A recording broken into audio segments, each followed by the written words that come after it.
Assalamualaikum warahmatullahi wabarakatuh. Salam sejahtera untuk semuanya. Saya Pak Ali dari Insight Chamber. Pelajaran sekolah jadi mudah. Oke, ini adalah segmen terakhir di IPS bab 2 ya, uji pemahaman materi. Untuk pembahasan yang lain bisa dilihat di sini. Ini adalah playlist. Ya, dengan menggunakan playlist maka pembahasan bisa didapatkan secara urut dan runtut. Ini mulai dari bab 1. Ya. Terus kemudian dilanjutkan terus sampai bab yang bab yang lain. Oke, ini sekarang akhir dari bab 2. Nah, langsung saja kita mulai uji pemahaman materi.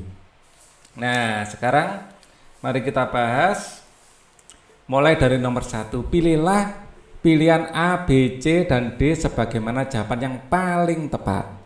Yang nomor 1, hubungan-hubungan antara orang perorangan, hubungan antar kelompok manusia maupun antar orang perorangan, ya, antar orang perorangan, kelompok dengan perorangan, kelompok dengan kelompok, ya intinya gitu ya, disebut apa? Disebut interaksi sosial.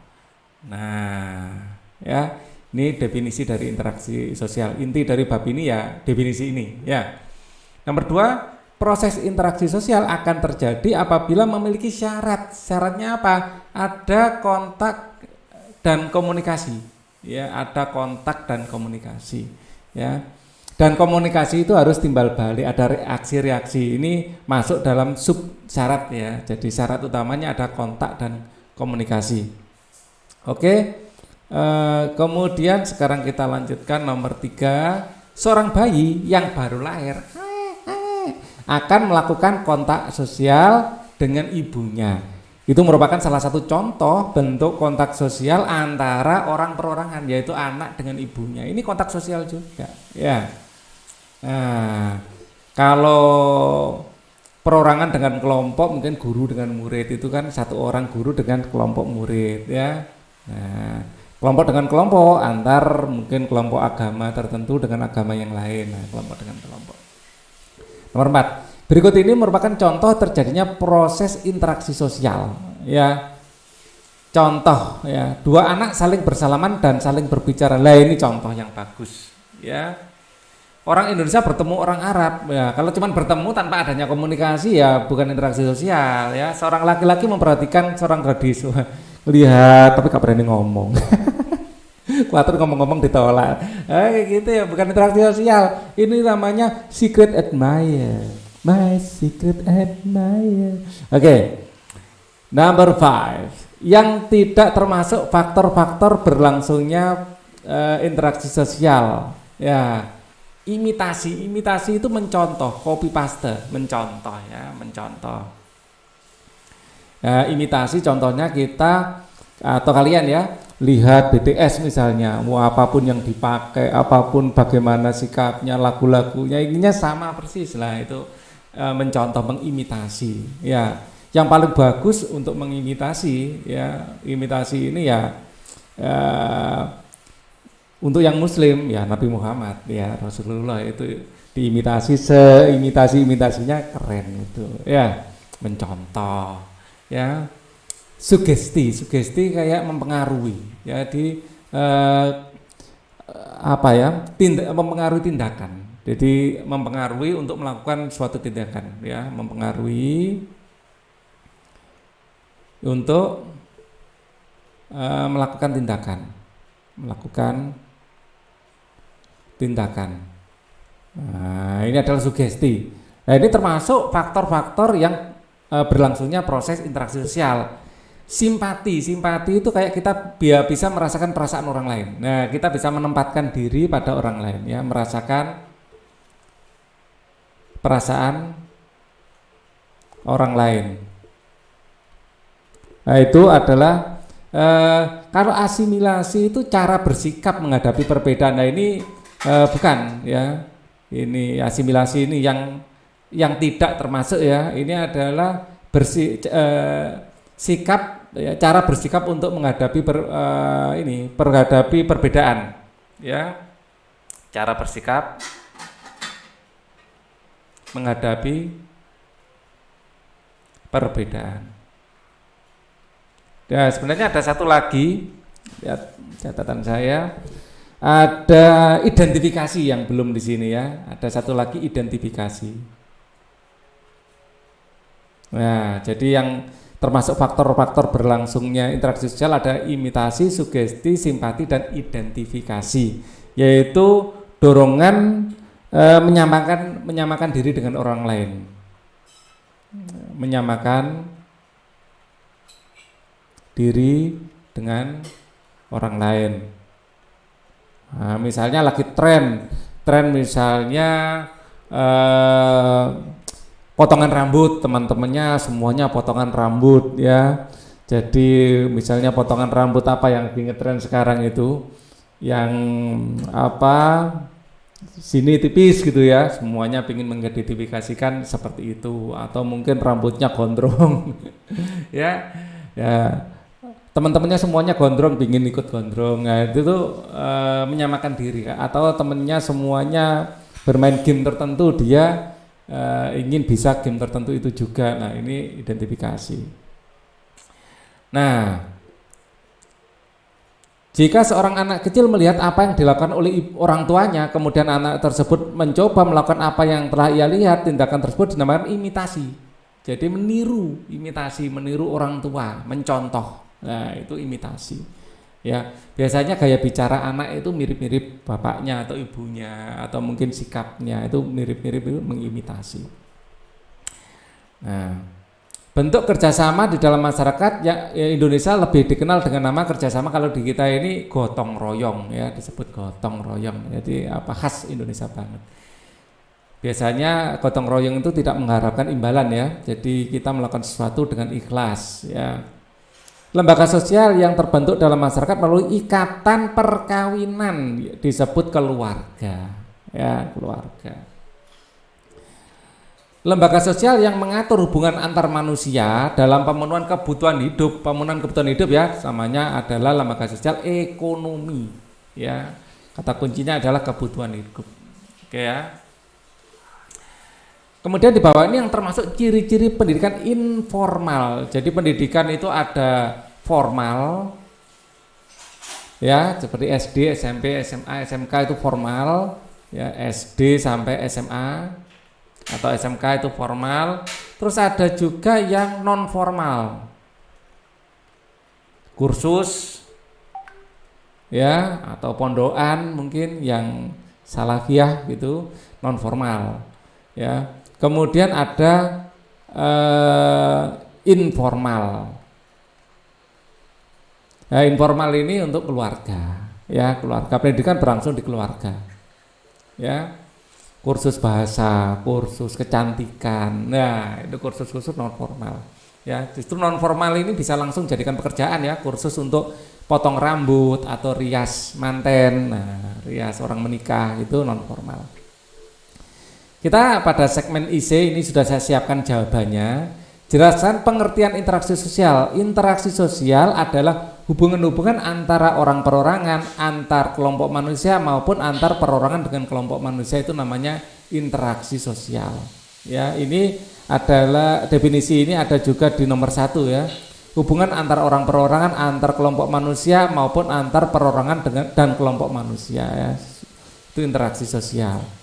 Nah, yang kedua, jelaskan syarat-syarat terjadinya interaksi sosial. Yang pertama, jumlah pelakunya lebih dari seorang, biasanya 2 atau lebih ya. Kalau seorang sendiri ngomong sendiri itu namanya ya monolog. Kayak monolog itu enggak ada interaksi ya. Monolog, ngomong sendiri kayak orang edan ya. Atau itu kalau di psikologi namanya self talk, itu ada manfaatnya juga ya, ngomong sendiri itu, tapi bukan interaksi sosial ya. Self talk itu kayak meyakinkan diri sendiri, ya saya bisa, saya pasti bisa. Itu penting juga, apalagi di depan kaca gitu. Yes, kamu adalah calon orang sukses. Kita penting juga untuk melakukan self talk seperti itu ya. Jadi self talk atau ngomong sendiri itu bukan didominasi orang edan ya. Kita pun harus mempunyai kebiasaan self talk seperti itu untuk menyemangati diri sendiri. Nomor 2, berlangsung secara timbal balik. Nah, ini kamu ada aksi, ada interaksi.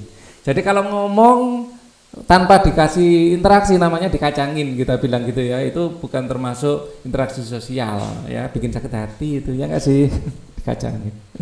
Oke, nomor 3, adanya komunikasi antar pelaku dengan menggunakan simbol-simbol yang disepakati ya. Simbol-simbol yang paling sering adalah simbol-simbol bahasa ya. Kita bisa menggunakan bahasa Indonesia, bahasa Inggris, bahasa isyarat bisa ya kan. Nah, ada komunikasi. Adanya tujuan tertentu ya, komunikasi itu adanya tujuan. Ya tujuannya adalah menyampaikan informasi ya dan menerima informasi lagi. Ya, ada tujuan yang spesifik. Nah, jelaskan 2 syarat terjadinya interaksi ya. Proses interaksi sosial terjadi apabila antar pihak yang berinteraksi melakukan kontak sosial dan komunikasi. Inilah 2 syarat. Ya, syaratnya adalah kontak sosial dan komunikasi. Melalui kontak sosial dan komunikasi, seseorang akan memberikan tafsiran.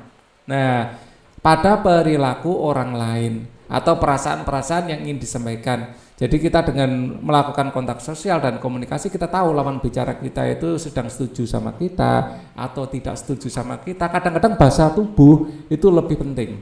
Dia bilang iya, tapi bahasa tubuhnya kayak gitu. Jadi sebenarnya tidak. Makanan ya. Enak ini, enak. Kayak gitu sebenarnya enggak enak ya. Jadi bahasa tubuh itu lebih terpercaya daripada bahasa lisan. Ya. Oke. Dan itu bahasa tubuh itu sebenarnya simbol-simbol yang sepakati juga, ya. Nah, mengapa interaksi sosial dikatakan sebagai kunci dari semua kehidupan sosial? Pada dasarnya manusia selalu ingin berkumpul lainnya dengan manusia lain, selalu ingin bertemu, berbicara, atau ingin melakukan kegiatan-kegiatan lain dengan manusia. Melalui pergaulannya manusia terbentuk sebagai makhluk sosial. Manusia disebut makhluk sosial karena memiliki gregariousness, yaitu suatu naluri untuk bertahan hidup dengan orang lain. Nah, mengapa interaksi sosial disebut sebagai kunci? Ini keterangan saja ya. Jawaban intinya adalah dengan interaksi sosial kita bisa dengan interaksi sosial ya kita bisa memenuhi kebutuhan kita baik kebutuhan jasmania atau fisik ya, rohania ya, atau mental, baik fisik, mental ya, atau psikologi dan ini apa, spiritual, psikologi, psikis maupun spiritual. Ya, kita melakukan interaksi sosial untuk bersama-sama melakukan kegiatan spiritual misalnya. Nah, jelaskan perbedaan antara proses sosial yang asosiatif dengan proses sosial yang disosiatif. Asosiatif ya, proses ini intinya asosiatif yang baik-baik ya. Proses ini terjadi apabila seseorang atau sekelompok orang melakukan interaksi sosial yang mengarah pada kesatuan pandangan. Ini kata kuncinya.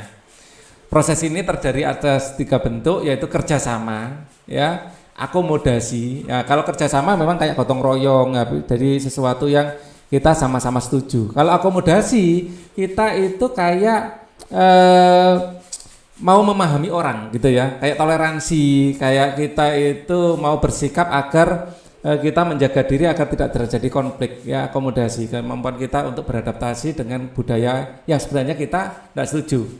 Dan asimilasi ini kayak ya lebih pada kayak penyatuan. Nah, seperti itu. Proses-proses yang disosiatif ya. Proses disosiatif ini adalah proses yang ya sebenarnya buruk ya. Sebenarnya buruk. Kalau asosiatif bagus, disosiatif yang buruk. Gitu aja ya untuk mengingatnya. Proses ini terjadi apabila seorang atau sekelompok orang melakukan interaksi sosial yang mengarah pada konflik ya, yang merenggangkan solidaritas kelompok. Proses ini terdiri atas 3 bentuk, yaitu kompetisi, persaing ya, kompetisi, kontravensi, dan pertentangan. Kalau pertentangan ini sudah benar-benar melakukan kayak tawuran atau sesuatu yang konfrontasi seperti itu. Kemudian nomor 6, bagaimanakah pengaruh interaksi sosial terhadap pembentukan lembaga sosial. Nah, melalui interaksi sosial, manusia saling bekerja sama, menghargai, menghormati, hidup rukun dan gotong royong. Sikap tersebut mampu ya menciptakan keteraturan dan ketertiban dalam kehidupan masyarakat yang mendorong munculnya lembaga sosial itu hubungannya ya. Jadi lembaga sosial ini muncul karena dorongan-dorongan yang timbul akibat interaksi sosial. Dorongan tersebut apa? Ini tadi, menghormati, hidup rukun, gotong royong itu. Jelaskan pengertian lembaga sosial. Lembaga sosial adalah keseluruhan sistem norma yang terbentuk berdasarkan tujuan dan fungsi tertentu di masyarakat. Ya, bisa untuk ekonomi, bisa untuk keluarga. Ya, dapat pula dikatakan bahwa lembaga sosial merupakan himpunan norma-norma yang berhubungan dengan kebutuhan pokok masyarakat. Nomor 8, jelaskan perbedaan ya kebiasaan dengan tata kelakuan dilihat dari kekuatan sanksinya. Kebiasaan atau Volkswagen, kebiasaan adalah perbuatan yang dilakukan secara berulang-ulang dalam bentuk sama. Bagi mereka yang melanggar akan dikenakan sanksi sosial berupa teguran atas penyimpangan terhadap kebiasaan tersebut. Jadi sanksinya ringan. Tetapi kalau tata kelakuan atau mores, ya kebiasaan itu merupakan kemudian diterima sebagai patokan atau norma pengatur kelakuan bertindak, maka di dalamnya sudah terdapat unsur pengawasan. Nah, bedanya di situ. Jika terjadi penyimpangan, pelakunya akan dikenai sanksi. Ya, jadi bedanya sanksinya ini lebih tegas dan jelas. Contoh, jika seorang peserta didik melanggar tata tertib di sekolah, akan mendapatkan sanksi perbuatannya sesuai dengan tata tertib yang berlaku. Misalnya merokok di sekolah ketahuan, nah itu akan mendapat sanksi. Biasanya poinnya berat kalau sampai ketahuan merokok di sekolah. Nah, seperti itu ya. Bisa sampai orang tua dipanggil seperti itu ya.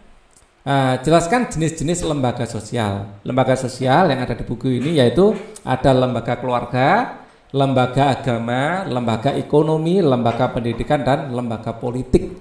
Lembaga keluarga ya merupakan unit sosial terkecil dalam masyarakat yang terdiri dari ayah, ibu, dan anaknya. Lembaga keluarga itu terbentuk dari sebuah perkawinan yang sah ya. Kemudian lembaga agama. Lembaga agama adalah sistem keyakinan dan praktek keagamaan dalam masyarakat yang telah dirumuskan dan dibakukan.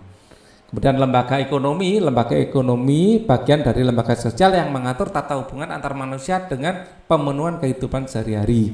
Ya, jadi ini bagaimana kita memenuhi kebutuhan hidup kita. Lembaga pendidikan. Menurut Undang-Undang Nomor 20 Tahun 2003, ya, sistem pendidikan nasional, ya, pendidikan adalah usaha sadar dan terencana untuk mewujudkan suasana belajar dan proses pembelajaran agar peserta didik ya secara aktif mengembangkan potensi dirinya untuk memenuhi kekuatan spiritual, keagamaan, pengendalian diri, kepribadian, kecerdasan, akhlak mulia, serta keterampilan yang diperlukan dirinya, masyarakat, bangsa, dan negara. Itu lembaga pendidikan. Dengan lembaga politik merupakan suatu lembaga yang mengatur pelaksanaan dan wewenang yang menyangkut kepentingan masyarakat agar tercapai suatu keteraturan dan tata tertib kehidupan masyarakat. Inti dari lembaga politik adalah mengatur cara untuk mencapai kekuasaan sebenarnya ya. Yang terakhir, bagaimanakah fungsi lembaga sosial secara umum? Ya, secara umum lembaga sosial adalah fungsinya adalah untuk mengatur masyarakat dalam rangka mencukupi kebutuhan pokok atau dasar tiap-tiap anggota masyarakatnya. Dalam pemenuhan kebutuhan manusia diperlukan suatu lembaga yang mengatur pemenuhan jenis kebutuhan manusia, berbagai jenis kebutuhan manusia. Jika tidak, maka kehidupan bermasyarakat akan sulit terkendali dan timbul kekacauan, ketidakmerataan, konflik, dan lain-lain ya. Jadi lembaga sosial itu sangat-sangat perlu ada di masyarakat. Nah, itu adalah soal-soal yang ada di buku. Dan kemudian karena ini sudah selesai ya, kita akan bertemu lagi di bab selanjutnya, yaitu bab 3, aktivitas manusia dalam memenuhi kebutuhan hidupnya. Untuk video ini cukup sampai di sini dulu ya. Thank you for watching. Mohon maaf kalau ada kesalahan, bisa kita diskusikan ya di kolom komen di bawah. Wassalamualaikum warahmatullahi wabarakatuh.